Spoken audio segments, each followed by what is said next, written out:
Ad-du'a'u wa dzikru wal istighfar. Doa, zikir, dan istighfar. Ini aktivitas pribadi yang mestinya ndak usah nunggu apa-apa, ini bisa dilakukan.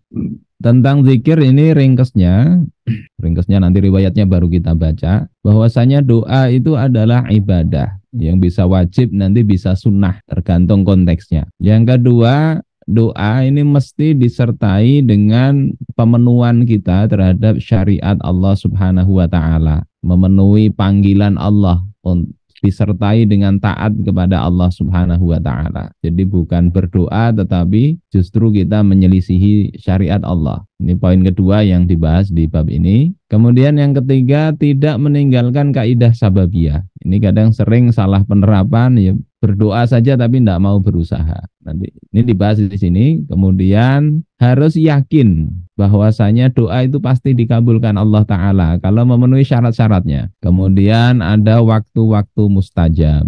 Nah ini beberapa poin insya Allah kita bahas terkait doa. Nanti baru istighfar, baru zikir dan istighfar. Poin pertama, musannif mengatakan, ad-du'a'u ibadatun. Doa itu adalah ibadah. Bal huwa mukhul ibadah. Bahkan bukan hanya ibadah, doa itu adalah mukhul ibadah. Mukhun itu artinya otaknya, intinya, core of the core. Kata siapa itu? Ada YouTuber gitu. Intinya inti ibadah, karena setiap ibadah ada doanya. Liqaulihi subhanahu wa ta'ala, dikarenakan firman Allah Subhanahu wa ta'ala, wa qala rabbukum ud'uni astajib lakum, dan telah berfirman Tuhan engkau, ud'uni astajib lakum, mintalah kepadaku, aku akan kabulkan. Innalladzina yastakbiruna an ibadati sayadkhuluna jahannama dakhirin. Sesungguhnya orang-orang yang mereka sombong dari beribadah kepadaku, maka mereka akan masuk ke dalam neraka jahanam dakhirin, dalam kondisi hina. Apa kaitannya dengan doa ini ibadah? Di sini Allah Subhanahu wa taala menjadikan, menyebutkan lafaz ibadati ba'da zikri lafzi ud'uni, menyebut ibadah kepadaku setelah mengatakan berdoalah kepadaku. Jadi berdoalah kepadaku. Baru kemudian orang yang sombong dari menyembahku. Wa hadza ala nahwi qaulihi sallallahu alaihi wasallam, ad-du'a'u mukhul ibadah. Ini seperti perkataan atau sabda Rasulullah sallallahu alaihi wasallam, ad-du'a mukhul ibadah. Doa itu adalah inti atau otaknya ibadah. Diriwayatkan oleh Imam At-Tirmidzi, dengan beliau katakan ini hadis hasan sahih. Jadi mestinya doa karena ibadah, diberi atau tidak, itu tetap mendapatkan pahala yang jelas. Kalau ikhlas, kalau benar. Jadi jangan fokus kepada pemberiannya, tapi fokus kepada ibadahnya itu. Kemudian yang kedua, dari sisi doa, fahuwa mandubun. Maka doa ini hukumnya mandub, sunnah bahasa lainnya, nafilah. Wa man lam yad'ullaha yakuna qad taraka khairan katsira. Siapa yang tidak berdoa kepada Allah, maka adalah dia telah meninggalkan banyak kebaikan. Tinggal doa aja dan Allah senang. Wallahu yuhibbu 'abdahu alladzi yad'u. Allah senang hamba yang meminta kepadanya. Jadi ini dari sisi hukum sunnah, hukum asalnya Fa in kana 'adamu du'aillahi subhanahu istikbaron. Adapun jika dia itu tidak mau berdoa karena sombong. Saya tidak perlu Tuhan.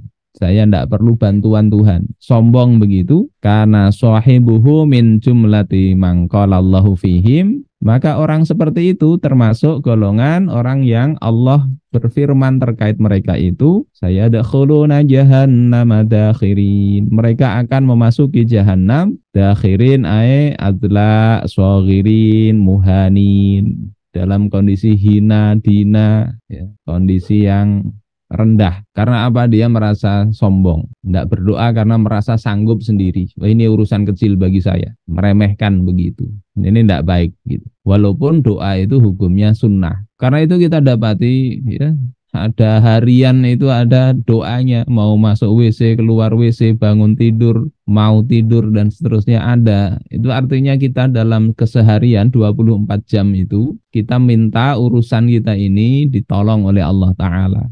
Jangan merasa kita tidak perlu Allah, ini urusan mudah, jangan merasa begitu.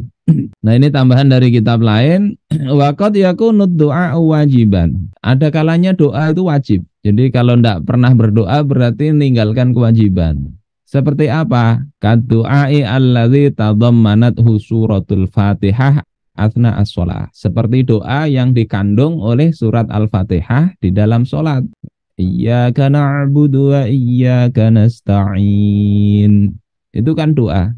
Kepada Engkau saja kami menyembah ya Allah, kepada Engkau kami mohon pertolongan. Ihdinas shiratal mustaqim. Tunjuki kami ke jalan yang lurus. Itu doa. Sehingga kalau sholat pasti dia berdoa, ya, berdoa ketika membaca Al-Fatihah. Ini wajib, doa yang wajib.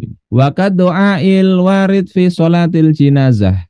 Seperti doa yang warid yang terdapat dalam sholat jenazah. Ini wajib kalau dia sholat jenazah ada doanya. Minimal Allahumma ghfir lahu atau Allahumma ghfir laha. Minimal kan gitu. Ya Allah ampuni dia. Yakni si mayit itu. Wa kad du'ai fi khutbatil jumu'ah inda ba'dil fuqaha. Yang ketiga ini doa saat khutbah Jum'ah menurut sebagian fuqaha, ya, terutama di sini mazhab Syafi'i, doa untuk kaum muslimin ya, di khutbah kedua itu wajib. Jadi ada 3 tempat tadi, waktu sholat, yakni saat baca Al-Fatihah, yang kedua waktu sholat jenazah setelah takbir ketiga biasanya, kemudian yang ketiga waktu khutbah Jum'ah. Ini doa yang wajib, selain itu sunnah. Saudara-saudaraku rahimakumullah, itu yang kedua dari sisi hukumnya. Yang ketiga yang dijelaskan dalam kitab ini bahwasanya Allah itu telah menjelaskan kaifiyatnya. Innallaha subhanahu bayyana lana kaifa nad'u. Allah telah menjelaskan kepada kita bagaimana cara kita berdoa kepadanya. Jadi tidak seperti semau-mau kita. Ya ada adab-adabnya berdoa itu. Wa nahnu mustajibunalah, dan kita hendaklah mengistijabah atau memenuhi seruan Allah Ta'ala. Naltazimu syari'ahu, ya, syari'atahu. Kita menetapi atau terikat dengan syariat Allah. Wa naqtadi bi rasulihi sallallahu alaihi wasallam. Dan hendaklah kita menteladani Rasulnya sallallahu alaihi wasallam. Allah berfirman, falyastajibuli, maka seruilah, penuhilah seruanku. Wal yu'minu bi, dan hendaklah mereka beriman kepadaku, la'allahum yarsyudun, agar mereka itu mendapatkan petunjuk ke jalan yang lurus. Jadi setelah bertanya doa itu Allah dekat atau jauh, maka Allah katakan dekat. Fa inni qarib ujibu da'watad da'i idza da'an. Aku memenuhi, mengabulkan doa hambaku kalau dia berdoa kepadaku. Baru sambungannya ini. Hendaklah mereka memenuhi seruanku dan beriman kepadaku. Sebagaimana juga sabda Rasulullah sallallahu alaihi wasallam yang diriwayatkan oleh Imam Muslim, ya, beliau menyebutkan seorang lelaki yang yutilus safar. Ini sudah kita bahas di dalam kajian Arba'in. Beliau menyebut orang yang dia melakukan safar yang panjang. Jadi orang musafir itu salah satu juga kondisi yang mustajab doanya. Ya, kalau safar untuk ketaatan. Ash'asa aghbaro, ya, rambutnya kusut berdebu karena perjalanan jauh. Kalau sekarang walaupun jauh enggak kusut, enggak berdebu, bisa tidur. Bangun-bangun sudah di Mekah.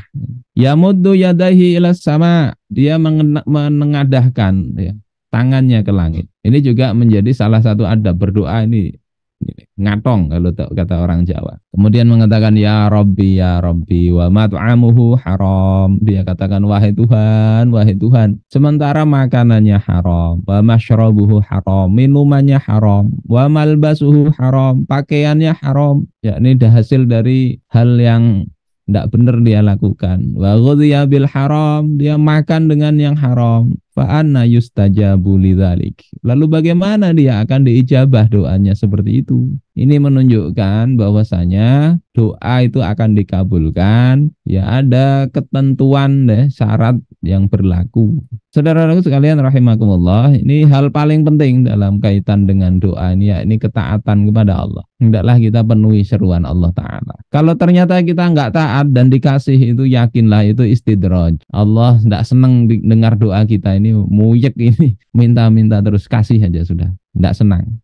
Atau dia biar berlarut-larut di dalam kemaksiatan. Tanda Allah tidak senang. Hati-hati itu, hati-hati. Berikutnya, musannif menjelaskan waktu-waktu yang mustajab.